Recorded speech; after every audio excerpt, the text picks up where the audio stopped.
जल्दी से बैठ जाइए आप लोग शांत से। ये मैं गुन था उसमें क्या कर रही बबनी उसमें गुनिए। तो चलिए जय हिंद जय श्री राधे राधे। तो हम लोग का सल्तनत काल जो कि खत्म हो गया ना बबनी। सल्तनत काल क्या हो गया है, खत्म हो गया है।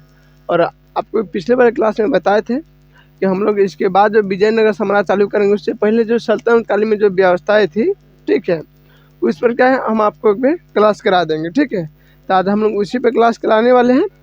तो आप लोगों को बता देना चाहता हूँ कि आप किसी भी कंपटीशन की तैयारी करें तो आप हमारे डीजीएस एजुकेशन द्वारा फ्री आपको GK GS world map Indian map की क्लास आप ले सकते हैं। ठीक है, तो अब चलिए हम लोग क्या है कि हम लोग क्लास को स्टार्ट करते हैं। स्टार्ट करें पक्का। तो सबसे पहले हम लोग देखते हैं बनी कि सल्तनत काल में जो कि दीवाने ए रियासत क्या होता था, क्या था दीवाने ए रियासत। ठीक है, तो इसका मतलब जो होता है धार्मिक मामलों या पवित्र स्थानों या योग विद्वानों का, ठीक है, जो धर्मपरायण व्यक्ति है उसको जो कि देखभाल यानी वेतन खाना पीना जो कुछ है ये कौन करता था, तो ये करते थे दीवाने रियासत। ठीक है, जो कि लोगों का एक वाजिफा दिया जाता था। बात समझ रहे हैं। तो ये जो दीवाने रियासत जो ये धार्मिक मामलों के लिए था। बात समझ रहा है, जो धार्मिक स्थल है धर्मपरायण लोग हैं उस सब के लिए था। उसके देखिए इसका जो कि अध्यक्ष होता था उस सदर होता था। जो दीवाने रियासत का अध्यक्ष कौन होता था, सदर। कौन होता था, सदर। ठीक है, जो साधारण काजी होता था, जो राजा के दरबार में काजी नियुक्त होता था ना, जो राजा को सलाह उलाह देने के लिए और मामले के लिए, जैसे प्रधानमंत्री कैसे होते हैं उसी तरह उसको नियुक्त किया था। वजीर भी होता था ये सब। तो वजीर के पद देखिए कि प्रधानमंत्री के पद, बाकी जो आप देख रहे हैं सदर उधर ये काजी सब क्या है उन्हीं के अंदर सब आता था, काजी के अंदर। बात समझ रहा है। उसके बाद हम लोग देखते हैं कि यह न्याय भी करते थे। जो राजा जब न्याय करते थे तो उसमें क्या है ये सहयोग करते थे। जो कुरान के द्वारा जो उस समय शरीयत कानून चलता था तो इसमें क्या करते थे, कुरान पढ़ के जो कुरान के मान्यता दिया गया है, जो आदमी कौन गलती कौन कैसन करेगा तो उसको कैसन सजा दिया जाएगा, ये कुरान के सब सहायता कौन करता था, काजी भी करता था। ठीक है, और छोटा मोटा मामला तो इसमें न्याय कौन कर देता था, सदर या काजी कर देता था। ठीक है, देखिएगा दीवाने एगो और आपको संगठन मिलेगा दीवाने इंसा। कौन सा, अभी आपको हम पढ़ाए दीवाने रियासत। ठीक है, अब पढ़ाए दीवाने इंसा। क्या है, दीवाने इंसा। ठीक है, सबसे पहले आपको पता है कि दीवाने का मतलब होता है क्या, तो दीवान का मतलब होता है अपनी मंत्री। ठीक है, जो अभी डेट में दर्शाता है। तो दीवाने इंसा का नाम जो होकर एक विभाग था जो कि राज्य का पत्रकारों का क्या करता था, ये लेखा जोखा रखता था। क्या था, राज्य के जो पत्रकार होते हैं, पत्रकार को मैं समझ रहा है ना, क्या चाहिए मीडिया उडिया ये सब का लेखा जोखा ही रखता था। ठीक है, उससे संबंधित रखता था। साम्राज्य के विभिन्न भागों में चल रही थी। अब पत्रकारिता के सब जगह चलता है, चलता है कि नहीं चलता है, हर एक कोने में चलता है देश के। तो इस सब जगह क्या था, लेखा जोखा रखता था। गतिविधियों की पूर्ण जानकारी के लिए दूतों की नियुक्ति की जाती थी। ये जो है विभाग, ठीक है, दीवाने इंसा, ये क्या करता था, गुप्तचर। गुप्तचर में समझ रहे हैं, अभी की डेट में रॉ काम करता है उसके लिए, क्या रॉ। ठीक है, तो उस रॉ के काम अभी डेट में क्या है कि जो देश के खिलाफ जो एक्टिविटी हो रहा है, चाहे सोचा जा रहा है, चाहे कोई अपने देश के बड़े बिजनेस को या अर्थव्यवस्था तबाह करने के लिए, बड़े नेताओं को मारने के लिए, तो रॉ इस सब का खुफिया जानकारी लेता है। ठीक है, और यहाँ भारत सरकार का क्या करता है, वो सीधा बता देता है। तो उस समय जो होता था गुप्तचर की नियुक्ति किया जाता था कि साम्राज्य के बारे में, उस राजा के बारे में कोई तो भाई अनहोनी वाला बात तो नहीं हो रहा है। ठीक है, तो उसका नियुक्ति कौन करता था, तो उसका नियुक्ति कौन, दीवाने इंसान करता था। ठीक है, इंसा करता था। उसके बाद देखिएगा शासन का सबसे जो कि ज़्यादा विश्वास आईबी में कौन नियुक्त होता है, सिंपल सी बात समझिए कि आईबी में वही नियुक्त होगा जो देश के सबसे ईमानदार व्यक्ति होगा। देखते कि उसका परीक्षा बड़ा कठोर लिया जाता है, लिया जाता कि नहीं रॉ का बहुत। तो उस समय जो शासक का जो सबसे विश्वास पात्र लोग होते थे न, ईमानदार साम्राज्य के प्रति, उस शासन के प्रति, वही व्यक्ति क्या होते थे, गुप्तचर में नियुक्ति होते थे या उसका क्या होता अध्यक्ष होते थे। बात समझ रहा है। उसके बाद देखते हैं कि लोक निर्माण विभाग, ये क्या है, लोक निर्माण विभाग। तो लोक निर्माण विभाग के काम होता था अपनी नहर बनाना, मतलब लोगों के सामने ही लिख दिया कि लोक निर्माण विभाग, जो लोगों के बारे में सोचे विचारे, लोग कैसे सिंचाई करेगा, लोग कैसे, माने कि कोई दूर दराज से आदमी आ रहा है राही बेटे हुई, उसको रुकने का बंदोबस्त ये सब करने के लिए तो उल नहर बनाता था।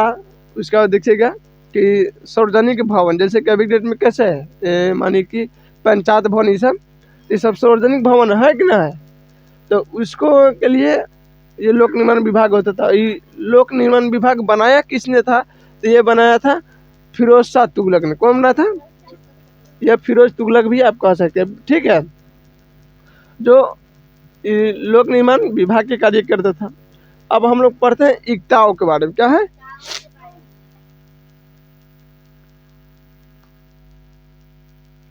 कैसे के बारे में पढ़ते हैं, इक्ताओं के बारे में। देखिए इक्ताओं यानी सिक्को, इस सिक्को मत पढ़िएगा, क्वाइंस वाला सिक्को नहीं है, ठीक है, ये देखेंगे यहाँ सिक्को, इसको क्या कहा, उस समय जिला को सिक्को कहा जाता था। क्या कहा, जो अभी डेट में हम जिसे जिला कहते हैं उस समय क्या कहा जाता था, सिक्को कहा जाता था, ठीक है। देखिएगा जिलों में कि जो विभाजित किया जाता था, ठीक है, कोई भी राज्य को देखते हैं कि पहले राज्य में तोड़ा जाता है ना, मतलब जिला में, और जिला के बाद क्या करता था, उसको ब्लॉक में तोड़ा जाता है, ब्लॉक के बाद उसके क्या कहते हैं, अति में विधानसभा में तोड़ा जाता है क्षेत्र में। उसके बाद क्या करता है कि गाँव में फिर तोड़ देता है कि नहीं। ठीक इसी तरह देखिएगा कि सिक्कों को जिलों में विभाजित किया जाता था। तो सिक्कों का क्या होता था, जिलों का विभाजित किया जाता था। जहाँ का अधिकारी देखिएगा सिक्केदार होता था। क्या होता था, सिक्केदार। जैसे कि अभी के डेट में अगर राज्य को जिला में डिवीजन किया जाता है तो वहाँ का अधिकारी कौन होता है, सबसे बड़ा डीएम होता है। तो उस समय जो इस सिक्केदार है ना, सिक्केदार, तो क्या जिला का उस समय क्या होता था, ये राजा होता था, ठीक है। नहीं, आज के डेट में डीएम को दर्शाता है। बात समझ रहा है। और फिर सिक्कों के देखिएगा क्या है, सिक्कों के क्या करता था, सैनिकों का अधिकारी ये होता था जो डीएम होता है। अच्छा, अभी के डेट में डीएम जो होता है बहुत बड़े पावरफुल व्यक्ति होता है, जो सैन्य अति, मान लीजिए कि पुलिस प्रशासन के क्या होता है, सबसे बड़ी इकाई होता है कि नहीं होता है। ठीक उसी तरफ जो सिक्कों होता था, ये सैनिकों का सबसे बड़ा अधिकारी होता था। अब हम लोग देखते हैं सिक्कों को जो कि कथी में तुरता था, परगाने में तुरता था। जैसे कि अब जिला का हम लोग क्या चीज में तुरने जा रहे हैं, अब ब्लॉक में तुरने जा रहे हैं, ठीक है। तब उस समय जो कि सिक्कों के क्या चीज में तुरा जाता था, परगाने में तुरा जाता था, उन्हें विभाजित किया जाता था। और इसका जो कि मुख्य अधिकारी कौन होता था, अमील। क्या है, अमील जो होता था परगाने का मुख्य अधिकारी होता था। जैसे कि आज की डेट में क्या है, ब्लॉक में जो बैठता है सीईओ बैठता है ना, वो होता है ब्लॉक का मुख्य अधिकारी। तो इसको ही दर्शाता है ये अमील, ठीक है। बस में नहीं आ रहा है। अब हम लोग पढ़ते कि एक शहर का निर्माण कैसे होता था। उस समय देखिएगा एक शहर के 100 गाँव के शासन की देखभाल अमीर ए सरदार नाम के अधिकारी करता था। एक संगठन था जिस संगठन का नाम क्या था, अमीर ए सरदार, ठीक है, जो एक शहर को यानी 100 गाँव के देखभाली करता था। जैसे कि अभी डेट में नगर निगम करता है। नगर निगम देखते हैं कि 50, 100, 200 गांव से लोग एक नगर निगम में बड़े बड़े मार्केट में पहुंचता है, और जितना कचरा कर सब फैला उला कर कौन संभालता है, सब नगर निगम संभालता है ना। तो ठीक उसी तरह उस समय कौन संभालता था, तो अमीर ए सदा नाम के जो संगठन होता था संभालता था, ठीक है। उसका देखिएगा कि प्रशासन की सबसे छोटी इकाई उस समय क्या था, तो गांव था। आज भी देखिएगा प्रशासन का सबसे छोटी इकाई क्या है, गाँव है कि ना है। उसका बाद देखिएगा जैसे कि एग्जाम्पल थ्रू आपको बता देते हैं, सबसे छोटी इकाई इसलिए कि सबसे जो छोटा अधिकारी जो होता है, कांस्टेबल वाच अति सब जो होता है ना, वो नहीं, ये क्या बोलते हैं, हवलदार, ये सब पता है चौकीदार, ये सब कहाँ गाँव में रहता है नू है।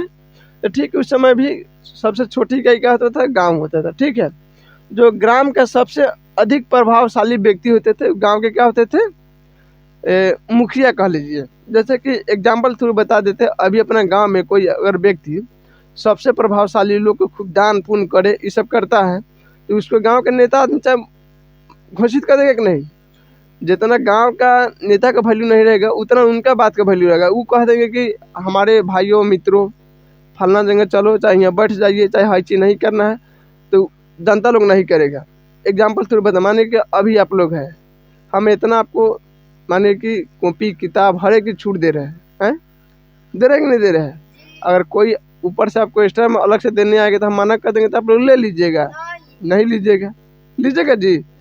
ठीक उसी तरह जो गांव का सबसे छोटा जो इकाई होता था शासन का, उसमें सबसे बड़ा जो व्यक्ति होता है उसका नाम था खुदत। खुदत यानी जमींदार को दर्शाता है। ठीक है, तो जमींदार जिसका 52 बीघा का पलवट है, क्या है 52 बीघा का, और मैं सब लोग अपना रोजी रोटी चला रहा है, सब धान गेहूँ काट रहा है, बकरियों चरा रहा है, माने जमींदार के। तो जमींदार के थ्रू अगर जमींदार कोई किसी को कह देगा कि बबनी आज तुमको यहाँ जगह नहीं जाना है, चाहे हाई तुम हाई चीज ले जाओ, मानो एकदम छूट से काम करवाते, तो आप उसका बात मानिएगा। और वो से छोड़िए, तब मुकद उस समय मुखिया के दर्शाता है। आज के प्रधान कौन होता है गांव का, मुखिया। तो उस समय मुकद होता था, क्या होता था, मुकद, जो कि मुखिया के दर्शाता है।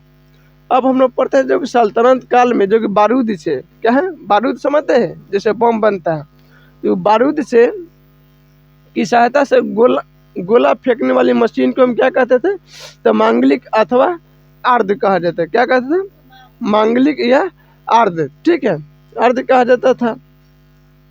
सल्तनत काल में अच्छी नस्ल के घोड़े जो कि एकदम युद्ध में चंट लेकर दौड़े, स्पीड एकदम भागे, जैसे चेतक था महाराणा प्रताप का, कहाँ से आया था, सब तुर्की से आया था, तुर्की का ही था ना भाई, चेतक से तुर्की की अरब के था, इसी तरह के था। ठीक है, तो सल्तनत काल में अच्छे नस्ल के घोड़े जो कि एकदम 6-7 फीट लंबा होके, बस समझ रहा है, एकदम फुर्तीबाज होके, तो ये सब अच्छी नस्ल के घोड़े कहाँ से आता था, तुर्की से आता था, अरब से यानी अरब कंट्री से आता था, और रूस, कहाँ से, रूस से आता था। हाथी जो उस समय आता था सल्तनत काल में, हाथी वो कहाँ से आता था, तो बंगाल से आता था। कहाँ से आता था, बंगाल से। और इस समय जो कानून था वो था शरीयत कानून। क्या था, शरीयत कानून था बाबू। ठीक है, जो कि शरीयत कानून क्या होता है कि कुरान के हिसाब से दिया जाता है किसी को सजा। क्या है, कुरान के हिसाब से किसी को, मानिए कि आप किसी को धोखा दे दिए, तो कुरान जब आप राजा के दरबार में जाइएगा तो राजा आपको अपना मनमौजी सजा नहीं देगा। ठीक है, वो काजी के कहेंगे क्या है कि इनको देखिए कि इनको धोखा दिया, इनको क्या सजा ना, तो कुरान में अगर लिखा रहेगा कि अगर धोखा दिए है तो इनका दिमाग उड़ा दिया जाए, तो उड़ा दिया जाएगा। ठीक है, तो उस समय कुरान होता था, हदीस जो होता था, ठीक है, हदीस के हिसाब से क्या दिया जाता, सजा दिया जाता है। अब देखते हैं बाबू सल्तनत काल में, इस काल में मुद्रा, क्या है, मुद्रा क्या चीज का कहा जाता है, पैसा का। ठीक है, तो मुद्रा व्यवस्था क्या है, चांदी के सिक्कों के क्या कहा जाता है, टका। चांदी के सिक्के क्या कहा जाता है। आज देखिएगा एगो बांग्लादेश है, भुरभुरा रहा है, वो बहुत उधिया रहा है, उधिया रहा है ना, पहले नहीं उधिया था, तब उधिया रहा। तो उसका भी अभी पैसा का नाम क्या है, टका। बांग्लादेश के पैसे का नाम क्या है, टका। तो उस समय भी देखिएगा चांदी के जो सिक्के होते थे उसको क्या कहा जाता था, टका कहा जाता। और तांबे के जो सिक्के होते थे उसको दिरहम कहा जाता। क्या था, दिरहम। ठीक है, पर आधारित था। अब देखते हैं कि देवल। ठीक है, देवल क्या है, तो देवल देखिए सल्तनत काल में जो कि अंतर्राष्ट्रीय बंदरगाह को हम क्या कहते थे, देवल कहते थे। ठीक है, क्या कहते थे, देवल। किसको, देवल को हम क्या कहते थे, बंदरगाह। ठीक है, बस में आ गया।